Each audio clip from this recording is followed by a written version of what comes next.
હનુમાનજી ચોકમાં ઠંડા પાણીના પરબને ખુલ્લું મુકાયું। નખત્રાણા ખાતે મૈન બજાર ચૈતન્ય હનુમાનજી ચોકમાં રાજ્ય રેડક્રોસ સોસાયટીના સૌજન્યથી તાલુકા રેડક્રોસ સોસાયટીના ચેરમેન હીરાલાલ સોનીએ ઠંડા પાણીના પરબને ખુલ્લું મૂક્યું હતું।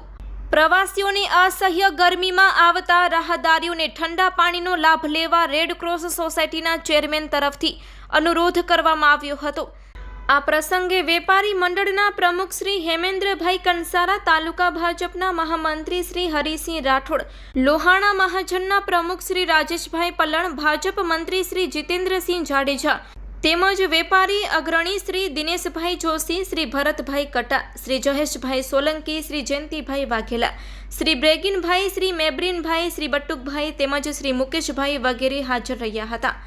Report by Premji Badiya, Kutch care TV news, Moti Virani, તાલુકો નખત્રાણા।